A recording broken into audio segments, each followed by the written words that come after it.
Hello, and welcome to the first in a series of interviews with artists working on an exciting new international project called Love Beyond Measure.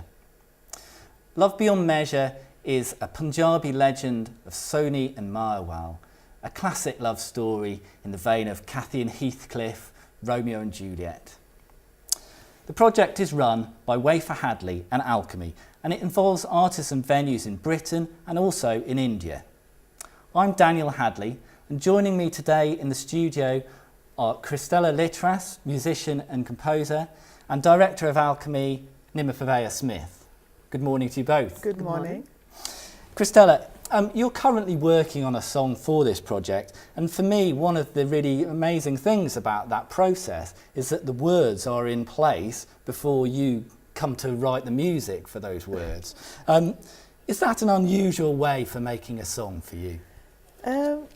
I wouldn't say it was unusual, but normally I begin with a melody. I begin with a rhythmic pattern.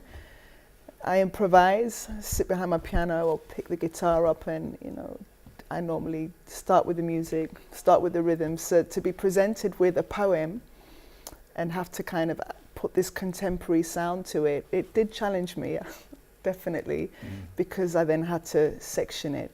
Normally I think about my intro, think about my verse, my chorus, my second verse, that whole kind of formula of songwriting, but it wasn't presented to me like that. So I had to make it work, and I could give you an example of what I mean. Yeah, do. That would be lovely. I'll do the first section of Song of Rope, which goes, rope, bamboo or jungle vine, age, middling or fine, the east, the west, the north, the south, age old and never new, I the earth entwine.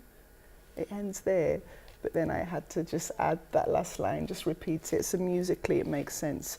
I the earth entwine. And it goes on, but that's all you get in. Fantastic, thank you very much.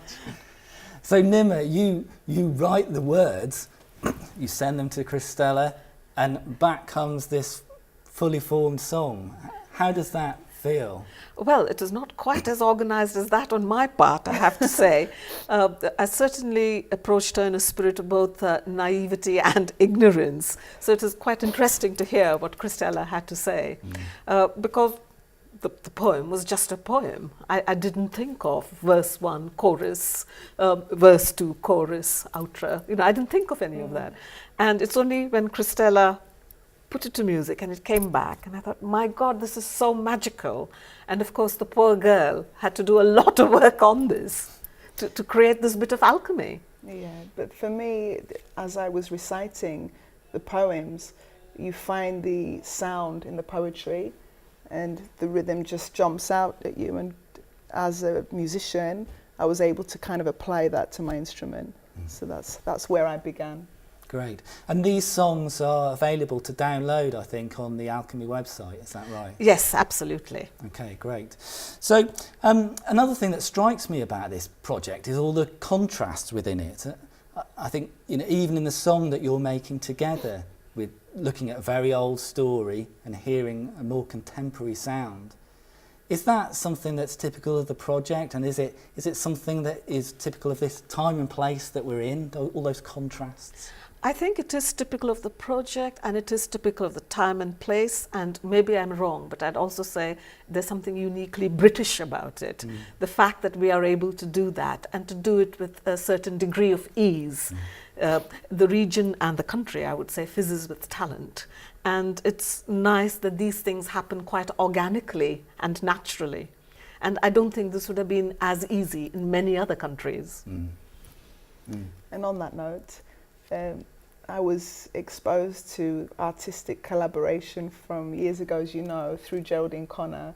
Absolutely. And obviously based in Yorkshire, she had this a magic and passion to bring together different art forms. So what you said about just being natural and allowing it to just take place organically and have that raw kind of vibe, you can't beat that. And it is true that Geraldine brought us together through Carnival Messiah. And Geraldine, of course, was a founder board member of Alchemy. So there are all kinds of lovely synergies there. Yeah. And I think that's another feature of this project, isn't it? That it brings together artists from very different backgrounds. How do you make that work? Maybe I could ask you that, Christella. How does a collaboration between two artists work, or more than two artists? Well, I know that I'm a composer, I'm a singer, so I'm going to focus on that. I'm not going to try and dance. I'm not going to try and recite poetry. So I just think we have to stick to our art form and appreciate the other side, the other forms that take place. So you just have to enjoy it, and you have to be truthful in expressing. I normally take it from a spiritual point of view as well, and I just have to be honest. I can't pretend when it comes to expressing myself and collaborating. I think through Carnival Messiah, I was really fortunate to work with dancers, work with poets, and you know, it just happens. I just think you have to love what you do and appreciate that workspace. And I think that when you allow that flow to take place, you have to understand something great is going to happen between people and not just one person. So that's what I think. Do you have a final thought on that, Nima? Yes, actually, because I learned very early on that if we brought artists together in a creative space, even if they didn't know one another, all kinds of creative generosity flowed from that. And we've done this time and again, and I'm always astonished at the end result. There's trust, there's generosity, and of course, immense talent going into it. Well, I'm sure we're all wishing the project all the best in that aspect and all its other aspects in the following months. Thank you. Brilliant. Love Beyond Measure begins in March of this year, so you can follow all the progress from the Alchemy website. Check your email, check social media for other videos coming up as part of this project. And I think that all that is left to say really from us all in the studio today is thank you very much for watching, and keep your eye on this project. Thank you. Thank you, Dan. Thank you.